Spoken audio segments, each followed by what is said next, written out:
Lithium, sodium, potassium, rubidium, caesium, beryllium, magnesium, calcium ఇలా మూలకాలు సింపుల్గా కనిపిస్తాయి, కానీ ఎంట్రన్స్లో వీటిపైన ట్రిక్కీ క్వశ్చన్స్ చాలా రావడం జరుగుతుంది. వాటి ఆన్సర్స్ సహా ఎక్స్ప్లెనేషన్ ఈ వీడియోలో మనము చూడవచ్చు.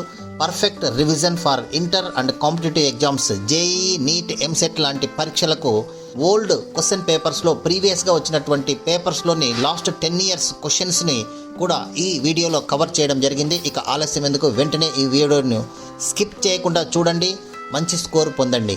ఇంకా ఈ వీడియోని ఎవరైనా సబ్స్క్రైబ్ చేయకుంటే సబ్స్క్రైబ్ చేయండి, లైక్ చేయండి, షేర్ చేయండి అండ్ బెల్ సింబల్ను టచ్ చేయండి. లేటెస్ట్ వీడియోల యొక్క నోటిఫికేషన్ మీ ముందు ఉంటుంది. Thank you very much. Thank you.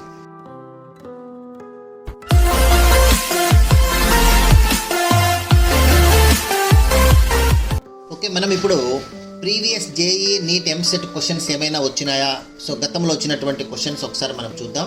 Old questions ప్రీవియస్గా ఎంసెట్ కానీ జేఈ కానీ S block element, that is 1A and 2A group ఎలిమెంట్స్లో ఏమన్నా ఓల్డ్ క్వశ్చన్స్ వచ్చాయనేది చూద్దాం. Yes, first that is 41 question లాగా మనం పెట్టుకున్నాం. సో ఎంసెట్ 2022లో which metal carbonate decomposes easily on heating? That is magnesium carbonate, which decomposes easily because low thermal stability, it decomposes very easily, magnesium carbonate. Okay, this is the 41 question. Next 42, NEET 2018 లో ఇచ్చినటువంటి question చూడండి. Which metal has a strong tendency to form flame color? That is NEET 2028 లో. So metal has a strong tendency to form flame color, that is sodium, golden yellow color. Sodium ఎట్లా ఉంటుంది flame అంటే golden yellow color. Next చూడండి, JEE 2015లో beryllium chloride is covalent and polymeric. So due to small size and high charge density it is a covalent and polymeric అనమాట. Okay, next EAMCET 2021లో flame test of potassium shows violet colour. So మనకు flame టెస్ట్లో potassium ఎలా ఉంటుందంటే violet కలర్లో ఉంటుంది. This is the characteristics test for that is potassium. Next NEET 2019 మనం చూసినట్లయితే which metal forms soluble hydroxide? Which metal forms soluble hydroxide means barium. Barium hydroxide is soluble అనమాట. Okay, next JEE mains 2017లో ఇచ్చినటువంటి question చూడండి. Diagonal relationship is shown by lithium with magnesium and beryllium with aluminium. Okay, ఇట్లా pairs ఇస్తారనమాట, మనం గుర్తుపెట్టుకోవాలి. Because why they are shows the diagonal relationship means their size and charges similarly same, రెండింటికి same ఉంటుంది అనమాట. అంటే ఈ పేరుకు lithium and magnesium is having same size and same charge, and beryllium and aluminum is also having same size and same charge. That's why they are in diagonal relationship. Okay, next MSET 2017 lo which element has minimum metallic character? That is beryllium. Beryllium is having minimum metallic character, so due to high ionization energy అనమాట. Okay, next 48th question చూడండి. JEE 2016లో the order of hydration energy means, so lithium plus high hydration energy ఉంటుంది, తర్వాత sodium, తర్వాత potassium. Next neat 2020లో ఇచ్చినటువంటి question చూడండి. Why are alkali metals soft? Alkali metals ఎందుకు సాఫ్ట్గా ఉంటాయి అంటే వీక్ మెటాలిక్ బాండ్స్ అనమాట. సో వీటి యొక్క మెటాలిక్ బాండ్ చాలా వీక్గా ఉంటుంది. It and large atomic size చాలా ఎక్కువగా ఉంటుంది అనమాట. సో ఎక్కువ అటామిక్ చార్జ్ ఉండడం వల్ల ఇది ఎట్లా ఉంటుందంటే సాఫ్ట్గా ఉంటాయి, అంటే మెత్తగా ఉంటాయి. నెక్స్ట్ 50th క్వశ్చన్ చూడండి. జీ అడ్వాన్స్ 2013లో లిథియం అయాన్ ఈ స్మాలర్ దాన్ అని sodium and potassium. So has smallest radius in alkali metals. So మనకు సోడియం పొటాషియం కంటే లిథియం అనేది స్మాలెస్ట్ ఉంటుంది అనమాట, తక్కువ ఉంటుంది.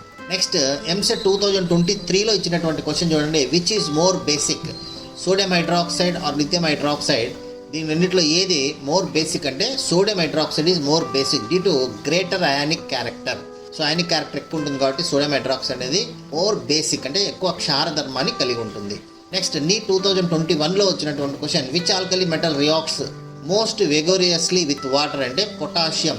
సో పొటాషియం అనేది వెగోరియస్గా వాటర్తో రియాక్షన్ జరుగుతుంది, హైలీ రియాక్టివ్ అనమాట. ఓకే, సో ఇది మనం ఇక్కడ గుర్తుంచుకోవచ్చు. నెక్స్ట్ 53 క్వశ్చన్ చూడండి.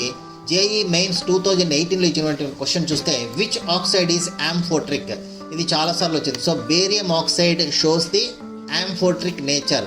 ఏంటి యాంఫోట్రిక్ నేచర్ అంటే they shows both acids and basic nature అనమాట. ఇది యాసిడ్స్ అండ్ బేసిక్ నేచర్ ఉంటుంది కాబట్టి దీన్ని యాంఫోట్రిక్ అంటే. నీట్ 2022లో ఇచ్చినటువంటి క్వశ్చన్ చూస్తే the flame colour of strontium 2+ is red colour ఉంటుందంట. స్ట్రాన్షియం రెడ్ కలర్లో ఉంటుంది. Used in fire works, red colour ఉంటుంది కాబట్టి ఫైర్ వర్క్స్లో దీన్ని యూజ్ చేయడం జరుగుతుంది. నెక్స్ట్ ఎంసెట్ 2020లో ఇచ్చినటువంటి క్వశ్చన్ చూడండి. Beryllium fluoride nature is covalent. Beryllium fluoride అంటేనే మనకు కోవలెంట్ నేచర్ ఉంటుంది అనమాట. Due to high polarization power అనమాట. ఓకే, నెక్స్ట్ 56 క్వశ్చన్ చూడండి. జేఈ మెయిన్ 2014లో ఇచ్చినటువంటి క్వశ్చన్ ఏంటంటే which shows maximum flame intensity. చూడండి, మనకు సోడియం అనేది మ్యాక్సిమం ఫ్లేమ్ ఇంటెన్సిటీని చూపిస్తుంది.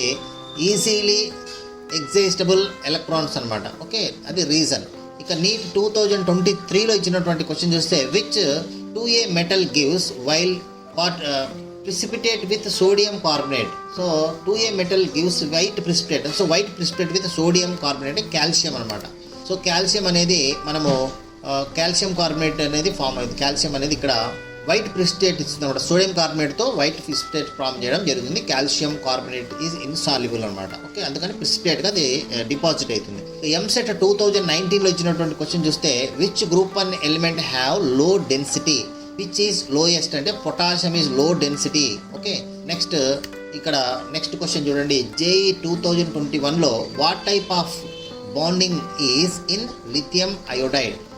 అయానిక్ విత్ కోవలెంట్ క్యారెక్టర్ ఉన్నటువంటి బాండ్ ఫామ్ అవుతుంది లిథియం అయోడైడ్లో అనమాట. ఓకే, ఇది ఫాజన్ రూల్ ప్రకారం చెప్పడం జరిగింది. నెక్స్ట్ నీట్ 2024లో ఇచ్చినటువంటి క్వశ్చన్ చూడండి. Which compound is used an antacid. Very important. Magnesium hydroxide is used an antacid. MgOH is taken twice. It is used to neutralize excess acid. Excess acid ని neutralise చేయడానికి యాంటాసిడ్గా use చేస్తారు. Antacid అంటే ఏంటంటే మనకు health పరంగా స్టమక్లో కానీ ఉన్నటువంటి ఈ అసిడిక్ నేచర్ని తగ్గించడానికి, ఎక్సెస్ యాసిడ్ని తగ్గించడానికి యాంటాసిడ్స్ యూజ్ చేస్తారనమాట. న్యూట్రలైజ్ అయిపోతుంది అనమాట. ఇది మనకు నీట్కి ఇచ్చినటువంటి question, that is magnesium hydroxide. Okay, this is about total 20 old previous questions in EAMCET or NEET or JEE, total 20 questions. Okay, ఇంకా ఈ ఛానల్ ఎవరైనా సబ్స్క్రైబ్ చేయకుంటే సబ్స్క్రైబ్ చేసుకోండి, లైక్ చేయండి, షేర్ చేయండి, అట్లాగే బెల్ ఐకాన్ టచ్ చేయండి. మీకు లేటెస్ట్ వీడియోస్ నోటిఫికేషన్స్ వస్తాయి. I will stop here and I will continue in the next class. Thank you very much. Me valuable time మా వీడియోకి ఇచ్చినందుకు ధన్యవాదాలు. మీకు ఈ వీడియో ఉపయోగపడిందని అనిపిస్తే ఒక లైక్ కొడండి, మీ ఫ్రెండ్స్ పేరెంట్స్తో షేర్ చేయండి. మరిన్ని యూస్ఫుల్ ఎడ్యుకేషనల్ వీడియోస్ కోసం subscribe to best click content. మీ భవిష్యత్తు కోసం ఒక బెస్ట్ క్లిక్ చాలు. కామెంట్ సెక్షన్లో మీ డౌట్స్ లేదా టాపిక్స్ చెప్పండి. We will make a video for you. Thank you for watching. See you in the next best click.